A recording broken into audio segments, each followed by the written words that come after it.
They laughed the moment he stepped into the main street with her walking at his side. It wasn't loud at first, just the quick snorts behind sleeves, the sideways looks traded like coins, but it spread the way fire does when the wind decides. The quiet man kept his eyes forward. He was used to being overlooked. What he wasn't used to was being watched this closely, measured and judged with such hunger.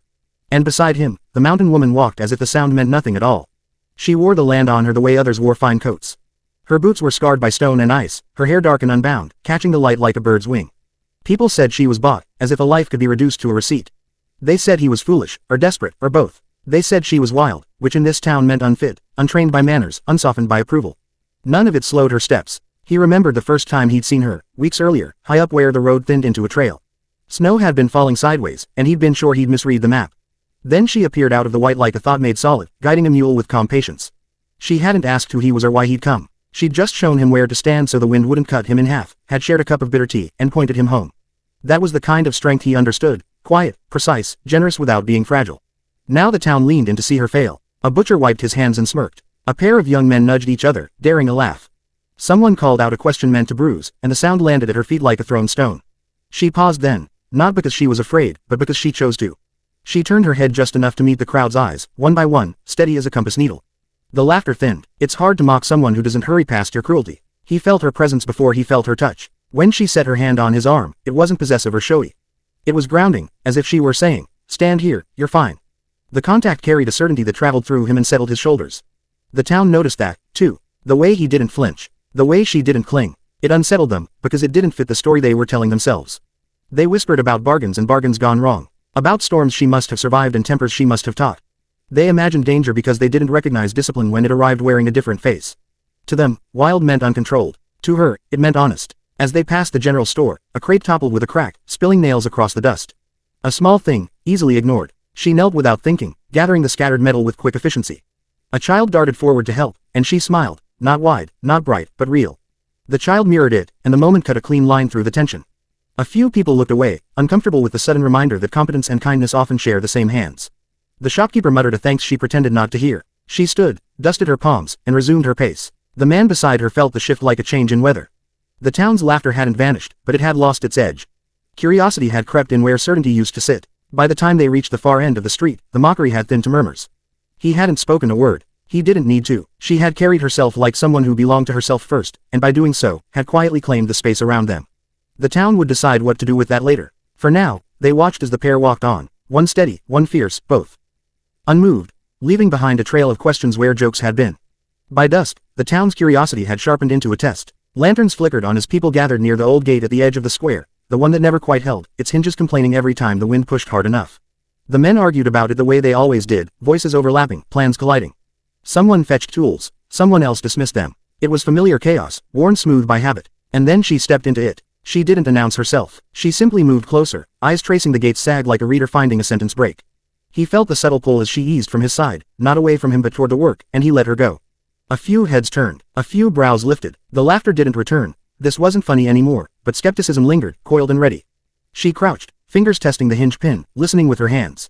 "The post's wrong," she said, not loud, not sharp. Just true. The argument stalled, like a wagon wheel hitting a rut. One man scoffed and leaned in to correct her, but she was already pointing, already showing the grain where rot had begun. She didn't lecture, she demonstrated. The difference mattered. Tools shifted hands. She guided them without grabbing, tapping a wrist to adjust an angle, setting a palm briefly on a shoulder to steady a lift. The touch was firm and precise, a language learned where mistakes cost more than pride. With each small correction, the noise fell away. The men found themselves following, not because she demanded it, but because the work began to make sense. A boy held the lantern too close. She nudged it back with 2 fingers, smiling as she did. The light softened, shadows settling into useful places. Someone brought the wrong nails. She shook her head once, then reached into a pocket and produced the right size, worn smooth by use. It felt, suddenly, like the gate wanted to be fixed, like it had been waiting for someone to listen. He watched from a few steps back, heart steady. He recognized this version of her, the one that emerged when survival and care braided together. In the mountains, she'd once stopped him with a raised hand, not to scold but to save him from stepping onto a cornice. "Feel the air," she'd said. "It's telling you." Now the town felt that air shift, even if they couldn't name it. A gust rattled the gate as if to challenge her. She met it with a brace and a word to time the lift. Wood slid into place with a satisfying thud. The hinges settled. When the gate swung, it moved cleanly, obedient at last. The sound it made was not applause, but it carried the same weight. Silence followed, thick, considering. Faces that had worn certainty now wore surprise, then something closer to respect. The butcher cleared his throat. The young men who had laughed earlier avoided her eyes. No one mocked the way she wiped her hands on her trousers. No one joked about how she stood, relaxed but ready, as if she could step back into the wild or into the square with equal ease. She turned then, scanning the gathered faces, and her gaze landed on him. There was a question there, not doubt, but invitation. He stepped forward, and she handed him the last tool without ceremony. Together they checked the latch, a shared glance confirming what words didn't need to say. It held. Lantern light warmed the street, softening edges. Someone murmured thanks. Another nodded, embarrassed but sincere. The town was learning a new lesson the hard way. That strength could arrive without asking permission, that care could look like command, that a wild touch might steady rather than shatter. As they walked back toward the square, people made space for them. Not a grand gesture, just enough. Enough to pass, enough to breathe. He felt it then, the shift settling into place like a repaired hinge.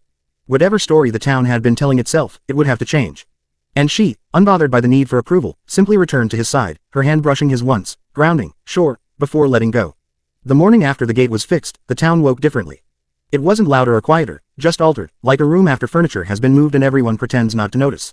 People lingered longer at their doors. Conversations paused when she passed, then resumed with a carefulness that hadn't been there before. Respect doesn't always announce itself, sometimes it simply changes how space is given. He felt it as they walked together toward the edge of town, the air carrying the smell of bread and damp earth. A woman from the mill offered a nod that was almost a smile. The butcher met his eyes and looked away, not mocking now but thoughtful.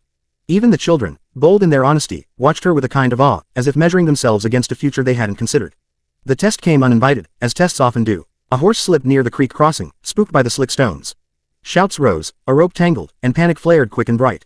She moved without waiting, her voice cut through the noise, not loud, not sharp, placing words exactly where they were needed. She showed a man where to stand, another where not to. She took the rope, tested it once, then twice, feeling for weakness. When she stepped into the water, it was with the certainty of someone who knew the cold and respected it. He stood on the bank, ready but not hovering, trusting her judgment. The town watched, breath held. The horse calmed, sensing the steadiness offered to it. With a final coordinated pull, it found its footing and climbed free, trembling but safe. The relief that followed rolled through the crowd like a wave. This time, the thanks were clear. Not effusive, not embarrassed, simply given. Someone offered a blanket for the horse. Someone else fetched water. The small acts knit together, and for a moment the town worked as one body, guided by the quiet authority she carried so easily. Later, as the sun climbed, a few men approached him where he leaned against the fence. Their words were halting at first, then honest. They spoke of winter's coming, of repairs needed, of lessons learned too late. They asked, not demanded, whether she might show them how to read the land the way she did. He didn't answer for her. He only looked to where she stood, listening, and waited. She considered them with the same steady gaze that had silenced mockery days before. I can show you, she said, if you're willing to listen. No conditions beyond that, no promise of ease. The men nodded, accepting the terms because they were fair. By afternoon, the square felt lighter. The repaired gate swung easily in the breeze. The creek ran clear. Even the laughter that returned had changed, losing its edge, finding warmth. She moved through it all without claiming credit, content to do the work and let the work speak. As evening fell, they walked home together, the road sloping toward open land. The town lights dimmed behind them, a constellation of small understandings newly formed. He took her hand, not as a shield against the world, but as a shared rhythm. She squeezed once, brief, grounding, and released it, comfortable with closeness that didn't bind. At their door, he paused, looking back at the place that had tried to define them. It no longer could. The town had been shocked, yes, but not by spectacle. By competence, by care, by the realization that what they'd called wild was, in truth, a kind of wisdom they had forgotten how to recognize. She stepped inside, setting tools where they belonged, already thinking of tomorrow. He followed, heart steady, knowing the story would keep traveling, told in quieter voices now, carried forward by hands that had learned to listen.